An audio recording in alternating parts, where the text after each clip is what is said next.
छावा भाग 84. सज्जनगडी जाण्याचा दिवस फुटला. खंडोजीने निवडलेले 300 घोडाईत वाड्यासमोर हत्यारबंदीने सिद्ध झाले. झिरमिऱ्या आडपडद्यांचा एक मेना भोयांनी तयार ठेवला. समर्थांचे दर्शन घेण्यासाठी राणू अक्का आणि दुर्गाबाई संभाजीराजांबरोबर निघणार होत्या. भरल्या दुर्गाबाई आता रसरशीत दिसत होत्या. पायधूळ मस्तकी घेऊन संभाजीराजांनी पिलाजी मामा आणि मामी साहेबांचा निरोप घेतला. येसूबाईंचा निरोप घेण्यासाठी ते त्यांच्या दालनात आले. लेटल्या येसूबाई त्यांना बघताच उठून मंचकावर बसत्या झाल्या. पाळण्यात छोटी भवानी शांतसुख झाली होती. पाळण्याची काठाळी धरून धाराऊ खडी होती. येतो आम्ही, सांभाळून असा. संभाजीराजे येसूबाईंची नजर चुकवीत भरल्या आवाजात म्हणाले. पाळण्याजवळ जात त्यांनी झोपल्या भवानीच्या गालावर ओठ टेकले. भवानी क्षणभर चाळवली, पुन्हा शांत झोपी गेली. धाराऊने पाळण्याला हलका झोका दिला. स्वारी अजून घुश्यात आहे, पण सज्जनगडाच्या दर्शनाने तो कमी होईल. परतेल तेव्हा स्वारी एखादं काव्यही बांधून परतेल. संभाजीराजांना खुश करण्यासाठी येसूबाई म्हणाल्या. नेहमीसारखा हसरा प्रतिसाद संभाजीराजांनी त्यांना दिला नाही. दुखऱ्या काळजातून पडेल बोल आले.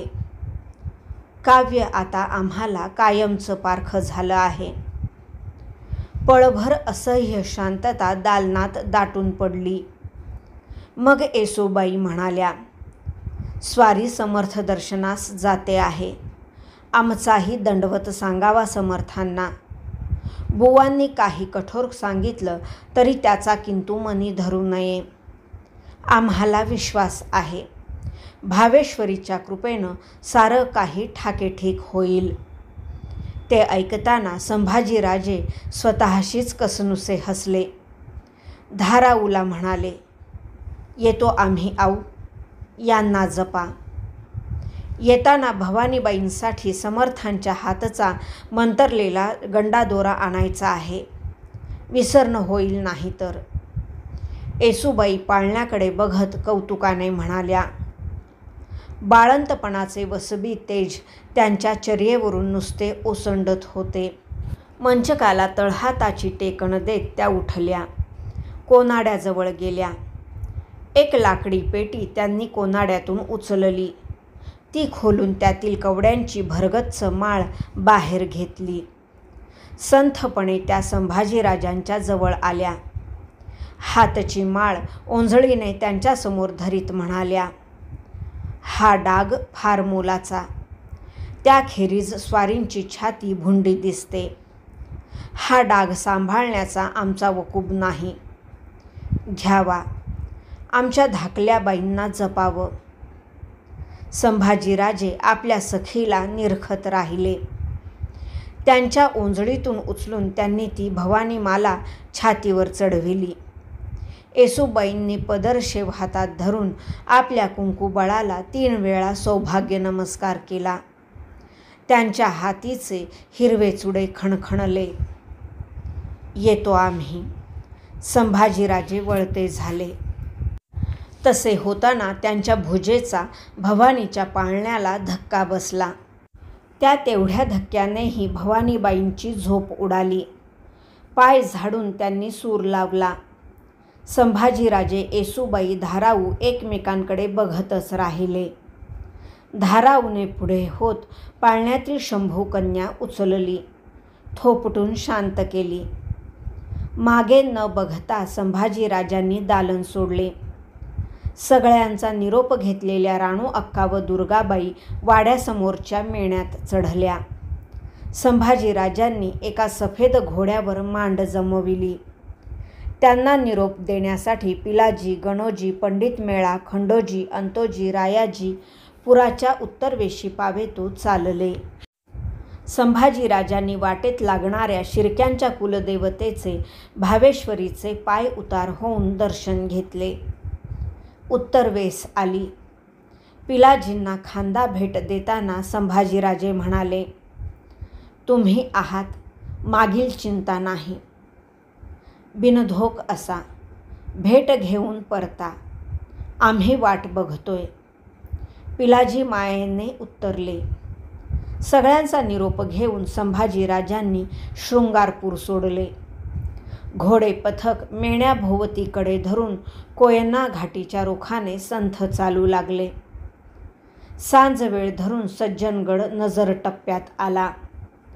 गडाच्या पायथ्याशी संभाजीराजांच्या आगवानीसाठी किल्लेदार जिजोजी काटकर सरंजामाने मौजूद होता.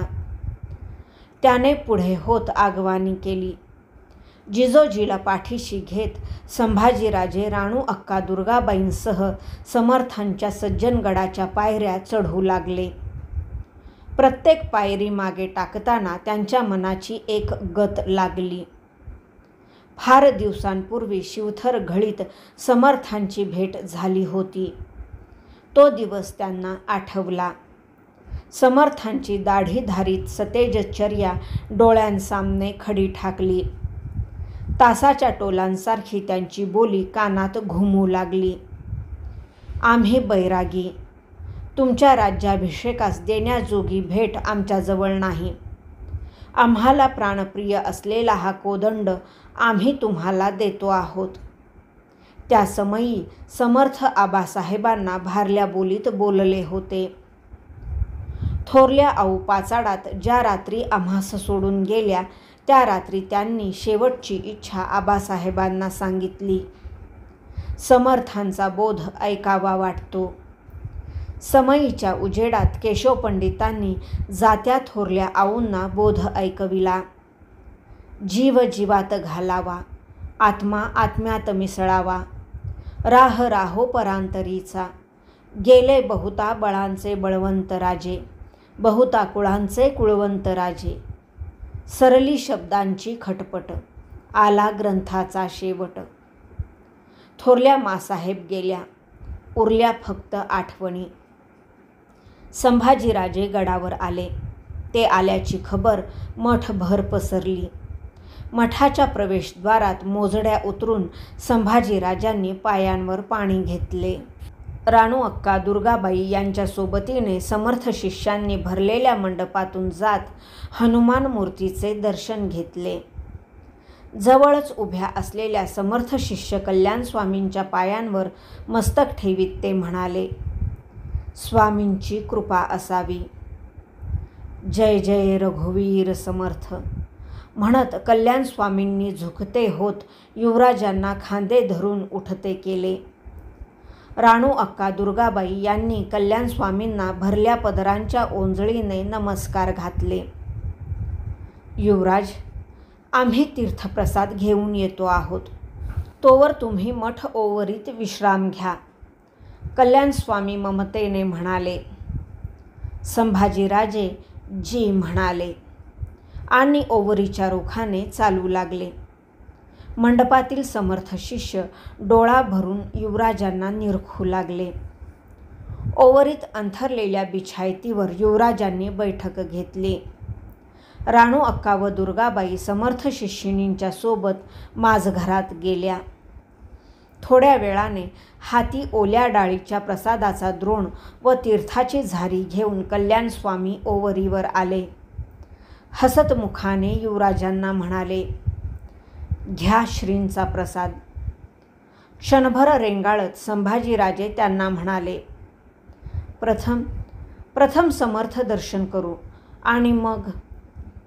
शांत हसत कल्याण स्वामी उत्तरले, गुरुदेव गडावर नाहीत, परिक्रमेसाठी बाहेर पडलेत. घ्या. त्यांनी ओल्या डाळीचा प्रसाद संभाजीराजांच्या ओंजळीत ठेवला. तो ओठाण आड करण्याचे युवराजांना भानच राहिले नाही. घ्या. कल्याण स्वामींनी त्यांना भान दिले. युवराजांनी प्रसाद आपलासा केला. तीर्थ ओठाण आड घेतले. त्या रात्री युवराजांनी मठाचा थाळा घेतला नाही.